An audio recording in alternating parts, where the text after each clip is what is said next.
Meu nome é Washington Rodrigues, estamos aqui no canal de Juazeiro da Cidade Educadora e Aula em Rede. Então, o nosso assunto hoje, que vamos abordar, colonização portuguesa na América. Como foi que aconteceu e o que foi que fez com que os portugueses vieram colonizar a América? Então, vocês precisam saber da seguinte forma. Primeiro, o Brasil ele foi descoberto em 1500. E de 1500 a 1532, nenhuma missão portuguesa vieram aqui para tentar, pelo menos, colonizar. Então, o Brasil passou 32 anos, desde a descoberta, sem ser explorado por Portugal. Porém, outros países, como a França, espanhóis, vieram aqui e tiravam-se os nossos produtos, levando. Então, foi a partir daí que Portugal, tendo um problema com o comércio na Ásia, Portugal começou, assim, a colocar uma visão de vir colonizar, de fato, o Brasil. E vamos lá. Houve a descoberta dos metais preciosos na América espanhola e o medo de perder o Brasil para os estrangeiros que rondavam o litoral. Como eu falei para vocês, os franceses e os espanhóis vieram para cá porque não tinha ninguém observando o nosso país. O nosso país é um país continental, muito grande. Então, era muito difícil ser controlado. Então, como Portugal deixou de controlar o Brasil dentro de 32 anos, os outros aproveitaram e tiraram nossos produtos. Então, vamos lá. Qual foi o primeiro processo de controle de Portugal aqui no Brasil? Então, veio o capitão Martim Afonso e ele implantou, primeiramente, o sistema de capitanias hereditárias. E o que seriam as capitanias hereditárias? Era simplesmente 15 faixas de terras, que iam ser teoricamente cortadas, onde ele ia doar essas 15 faixas de terra aos donatários, aos capitães donatários.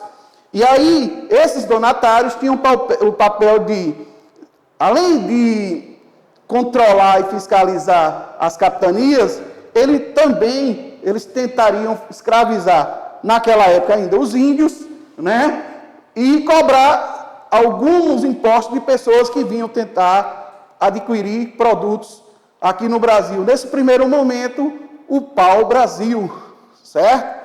E aí, as capitanias foi um processo muito difícil dos donatários controlar, porque as capitanias eram enormes.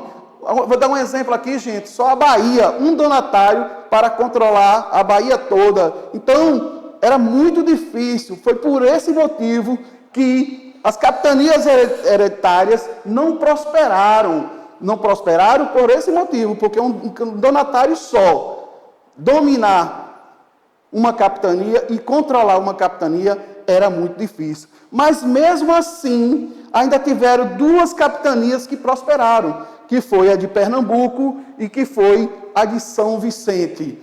Então, vamos lá. Não deu certo as capitanias hereditárias, novamente implantaram outra forma de administração. Essa forma de administração chamada de governo geral, que foi de 1549 a 1572. E nós tivemos 3 governadores gerais. O primeiro, Tomé de Souza, o segundo, Duarte Costa, e o terceiro, Mendes Sá. Depois do governo geral, Portugal dividiu o território brasileiro em 2 governos, um no norte e outro no sul. E aí, lembrando que, ainda dentro dos governos gerais, eram escolhidos os homens bons. Esses homens bons, eles eram como se fosse hoje, nos dias de hoje. Os vereadores eram escolhidos 4, e esses iam, além de fiscalizar as obras, eles tinham de fazer as leis para as províncias. E lembrando também, gente, que no primeiro governo geral, a província era Salvador. A partir já do governo de Duarte Costa, passaram a ser no Rio de Janeiro, certo? E lembrando também que o governo dos governadores gerais do Brasil tiveram alguns problemas, principalmente na questão da cobrança dos impostos. E aí foi um dos problemas também que fez com que os governos gerais não fossem tão bem aceitos. E eu gostaria agora de falar para vocês a questão do desafio. Esse desafio, de acordo com a colonização portuguesa no Brasil, citem os 3 principais produtos explorados no Brasil. Então, nós tivemos um período de colonização, e eu vou pedir a vocês que façam os 3 principais produtos explorados do Brasil. Ok? Até a próxima, galerinha!